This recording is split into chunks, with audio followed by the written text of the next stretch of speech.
Platoon leading in Planetside 2 is one of the most exhausting and mentally draining exercises you can do in any game, but it's also hugely satisfying and rewarding when it's done right.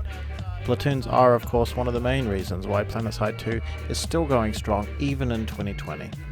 In this short video, I'm going to teach you some basics about platoon leading and how you can better motivate your troops to follow your directions. We'll start with the top 10 things every new PL should be doing, and then we'll move on to some tips and tricks, followed by a live demo.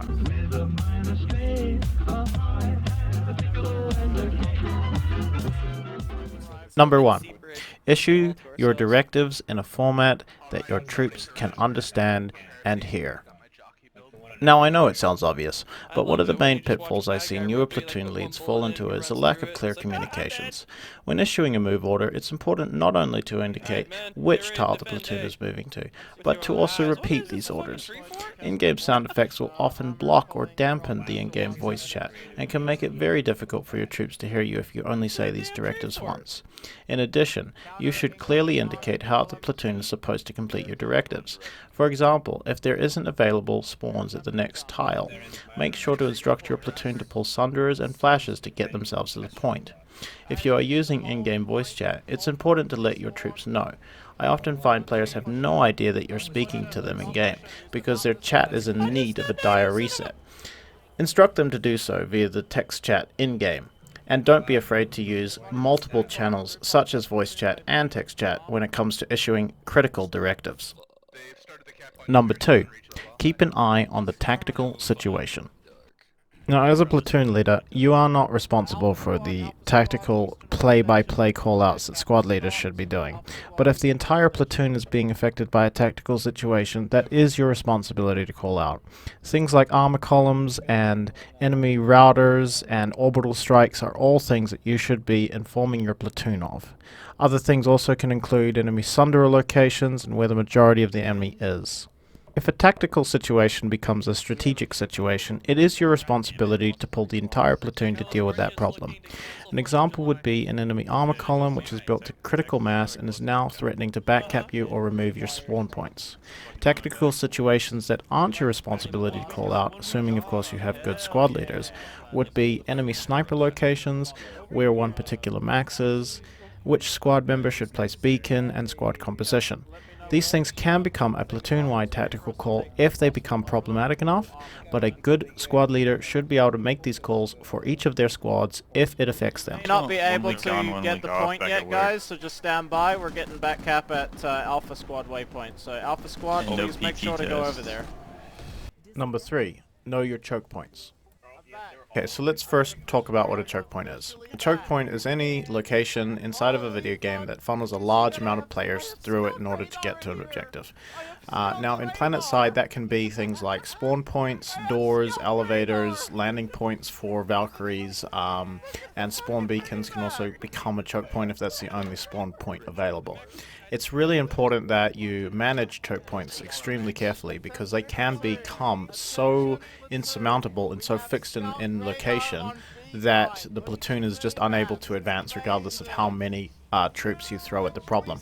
Let's have a look at a really good example. Here we have on Indar what's called a B grind. A router has been placed in the B building of the crown on Indar, and there are only 2 doors to get into the objective. Now the enemy can't advance on any other objective until they clear out this back cap because of course we have one of the points captured, which means that the next lattice over can't be captured at all unless they already had the point when we initiated the big grind. And not only this, most Planetside players and platoon leaders will actually sometimes forcibly go and do a big grind because it's quite fun and entertaining, but it serves as a very good example. If we look at the doors, we can see that they're extremely narrow, easy to camp, and we have several maxes in the doorway to prevent infantry from coming down. And this will go on for as long as there is respawn points on both sides of these choke points because they are insurmountable, unless you can get such a numerical advantage and such a push and a momentum and you can time it just right to where you've disabled the router with an orbital strike, you're not getting through these doors. Okay, so some of the choke points in Planetside 2 are obviously unavoidable, such as the B position on Crown. But for the ones that are, The primary strategy to get around them is simple. Come from a different direction. And that's one of the big things about spawn management in Planetside 2. As a platoon leader, it is your responsibility to make sure that the platoon always has options to spawn from. I personally like to have 4 to 6 hunterers on any given point, and they are always placed around the facility, not in the same location, so that troops that spot an advantage or are opening if they come from a certain direction can easily spawn and take advantage of that particular direction. Now if you have a point that only has 2 doors and it's separated, oftentimes the best strategy is to either crash through with maxes with everyone on one door, or come from both doors at the same time to try and get the fire to split between the 2 points. Okay, so the final couple of things here I'm going to note about choke points is learn the layout of the base to best identify where the choke point is going to form. That's just coming from experience and also just manually looking at the map, and also make sure to realize that it's not only the buildings and the doors and elevators that can become a choke point. It's also the things leading up to the door that can become a choke point. So for example, if you have a spawn point that's really far away from the objective and it takes way too long for troops to get there, that's a delay choke point. We can't get troops there fast enough because the spawn point's too far. If the troops are forced to come from one direction and that direction has very little cover, the grounds leading up to the objective can become a choke point, because the enemy will respond by trying to camp the roofs of the facility and snipe people as they're coming into the building. And also, they'll try and do a flank. So either move the spawn point or use a citadel shield to protect your troops as they move into the building. Number 4, plan your next move well in advance. One of the things to realize about being a platoon leader is that you are there solely to lead the platoon for the members in that platoon to have fun. One of the things that I commonly see new platoon leaders do is that they'll sit there and farm with their troops without making the next decision where their platoon is going to head to. So when the cap suddenly comes off, they're sitting there for 30 seconds considering their next move. This should be done while the rest of your platoon is taking the point, and we've successfully pushed the enemy off the point and we're now going to take it within the next 4 minutes. And it also should be done whenever there's any downtime available. Now I know it doesn't sound that great to, starve yourself of certs, but it is a crucial part of platoon leading. It's something you have to give up and are somewhat rewarded for by the game, because you'll get a lot of service ribbons, but still, make sure to plan in advance. A good thing to do as well is to have an overall strategic goal that you want to achieve within the next hour. Now, this is going to be sort of vague because there's no right strategy to pursue for any given situation, but overall you want to be playing for the objective and try to think of what's going to be occurring in the next hour or two for the alert, and how you can better position your faction to defend lattices. So cutting off certain points, making choke points around the map, those kinds of things that you need to strategize about as you're platoon leading. And this will come down to experience, but it's really good to have an overall goal, because then it makes it easier for you to move your platoon to another point to facilitate this goal. And finally, one more tip that I'm going to give you is try not to join existing fights. Oftentimes you'll see 96 fights on Biolab or the Crown or TI Alloys, and you'll think, I can drop 48 players here and I could swing the tide of battle and I can really make a difference and the whole faction will love me. That's not going to take place. Most people who are in these fights are there for the farm, and also because the game is placing them there. So if you dump another 48 players there, proportionally speaking, there's not as much impact, and you're probably likely to see reinforcements come in from the enemy anyway to continue the fight. The only time a 96 plus fight should be joined is if you're getting multiple platoons and you're cooperating in NC Command with NC Command, so that there's a more effective use of the troops on that tile than the enemy, and that can sway the tide, but in general, you should try to open fights that aren't existing or join into tiles that badly need reinforcements. Number 5. Know when to fight and when not to fight. Now I know it might sound simple, but if you stack a platoon, on a point and they can't take that point and they've been there for 40 or so minutes, you're more than likely going to have a mass die-off of players. They're going to log out, they're going to leave, they're going to go to the other factions, they're going to go to another platoon even, because they just don't want to be where you've put them. So make sure that when you are on a point that your platoon is having fun, that they are able to make some meaningful progress, or that they really identify with what we're trying to achieve. For example, defending is extremely difficult. It's more difficult than even assaulting a point, and it can be more tedious because you don't always know why you're there, and you don't really have as clear an objective as when you're on the attacking side, and you pretty much just need to capture the points. It's a very clear goal for attackers, very, very vague goal for defenders. Most players aren't looking at the strategic view. They don't see that this tile is an important part of the defense of your faction. They're just there to have a good time. So if they're getting ground down, leave.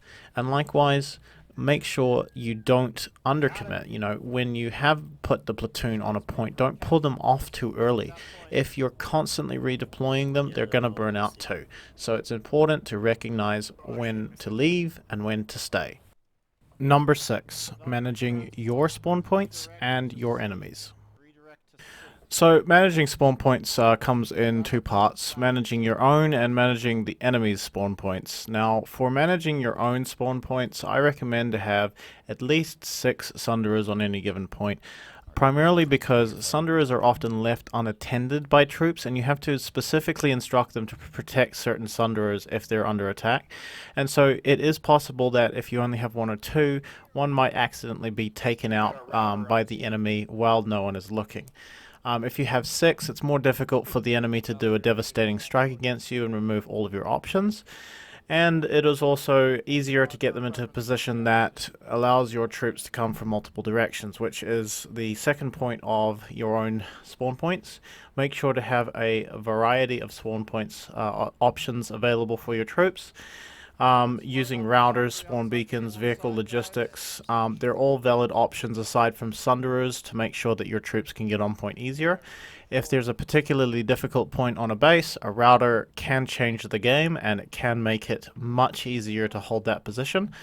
Likewise, if you are creative, you can do things like putting flashes on point with vehicle logistics and then having your troops jump off as soon as they spawn on that flash, and their squads can then deploy directly onto the point if you don't have a router. That can also be used as a backup for your router and your spawn beacons. And for spawn beacons, obviously they should be placed in safe places where it's not easy to spot, but also where it's closer to the enemy or closer to the point. Now, as well as this, try to consider some interesting places to put Sundies. You can actually make calls for your squad leaders to put them in certain positions and mark with squad waypoints. And in particular, if you're a part of an outfit, you can use heavy anvils to get Sunderers into very interesting positions, such as on rocks that are above the base, or, you know, trees, inside of trees even. It's possible to get Sunderers there via anvils. Now, another thing about spawn logistics is, of course, managing your enemy's spawn logistics. The enemy will, of course, do the exact same or try to do the exact same as you. So if they're getting a Sunderer in a position that's threatening your spawn points, you need to deal with that. If they have too many options and it's becoming difficult to chokehold them, you need to remove their spawn options. And before you leave a base, you, of course, need to make sure every single spawn option has been destroyed, including spawn beacons, because if they have even a shred of spawn options, they will not be pulling Sunderers from the next base to attack you. They will simply start a back cap, and then your platoon will have to move back. And I have lost facilities from failing to do this. So please, please, please remove the enemy spawns before you leave a base. Number 7, manage your squad and platoon waypoints. Okay, so this section's pretty simple. It's one of the fundamental things that all platoon leaders do. But there are a few things that you can do to make sure that it's more clear for your troops to be able to follow your waypoints. Number 1 is using your platoon waypoint for the main objective only, and as a fallback point for all players. If they can't find their squad waypoints for some reason, they will always follow the platoon waypoint, since that's probably where the majority of the platoon is. So likewise, using it as that function is the most optimal for that. If you're operating with a split distribution where your platoon is split into different areas of the map, say you're doing 2 squads here and 2 squads there, I find it very helpful not to set a platoon waypoint, because this indicates to the platoon that we are not functioning as one unit. Instead, we are setting squad waypoints and splitting amongst multiple tiles. So they'll try to find their specific squad waypoint instead, and this will slow down their response, but it will mean that they will follow the waypoint more accurately. And also make sure to move your waypoints to where you can easily see them if you zoom all the way out. If you put a waypoint in certain locations on a map, it will actually completely hide behind things like the name of the facility or the lattice line or any other texture. So if you actually put it in a bad location, it might be possible that no one can see it at all, fully zoomed out. So check always when you're putting a waypoint down by fully zooming the map out if you can see that waypoint easily. If not, just move it around a little bit until it becomes visible. Number 8. Use Scout Radar. Now, if you've watched this video for this amount of time, you've probably noticed that I tend to sit in a scout vehicle. The reason is I don't do a lot of actual in-game stuff. I tend to look at the map, communicate with my team, and organize my outfit more than I do anything else. So a good use of my time is to sit inside of a vehicle that has scout radar, because essentially the only thing you need is a player in it, and it will reveal the enemy position on everyone's minimap inside of your entire platoon for every second. So it's a fantastic way of seeing enemy pushes. You can often estimate when a max crash is about to happen just by the minimap and where the troop distribution is, and I've found it has now become a vital part of my platoon leading and is indispensable. So anywhere I go, I always bring my scout radar vehicles, and if I don't have the ability to do it myself, I'm always assigning someone else to do it, and I'm always making sure we have scout radar. As well as this, you can obviously call for infiltrators to drop motion sensors and sensor beacons. These aren't as good as Scout Radar because you don't have that 100 or 200 meter range from the vehicle, but they can, and they're obviously directional, but they can also be better because they actually flash faster on the minimap. So you'll see that the enemy is more smooth on the map. You'll be able to see exactly where they're going as opposed to the pulse that Scout Radar gives you. Number 9. Cooperate with NC Command. Cooperating with NC Command can be quite difficult. Not only is it available to anyone who takes a squad leadership position, it's also something that's frequently trolled by a majority of the player base that just makes 1 or 2 man squads. So you kind of have to get a good situation going in the first place, play for the alert, have good connections with other outfits already, before you can really take advantage of this feature. But I find that using NC Command to win an alert is an extremely effective tool, and it's one of the only ways NC really wins on Connery. Other factions are obviously different, but the way to do it is to treat everyone in the chat with the utmost respect, as if they were your equals, and to make sure that they know that you're there to support them if they need it. I find this is often reciprocated, and it leads to NC winning alerts. So make sure to try and use the NC voice chat as much as possible. Try to learn which outfits operate platoons. Try to identify if they're online and running a platoon. Oftentimes they'll be locked, so you'll have no idea that there will be a platoon running. And I can't tell you how many times I've cooperated with R18 or FIFA or Devil Dogs on Connery, and we have won alerts entirely based on that cooperation. So definitely take advantage of that. And if there's no one in the voice chat, try and message them via the text chat. Another thing is, if you do /sitrep in chat, the entire faction is notified of your current situation and what objective you're trying to take. If the voice chat and text chat yields no fruit, this can also help identify, to other players where you are, and sometimes you'll get a response that way as well. I got so carried away as well that I did not mention that NC Command is the in-game leadership chat. So for different factions that will obviously be named something different. For example, Vanu is VS Command or TR is TR Command. So just note that. Well done, NC Command. Thank you for cooperation. Wow. Good job. Yes. Blame Clan doesn't lose alerts. Number 10, our final tip. Learn to recognize burnout.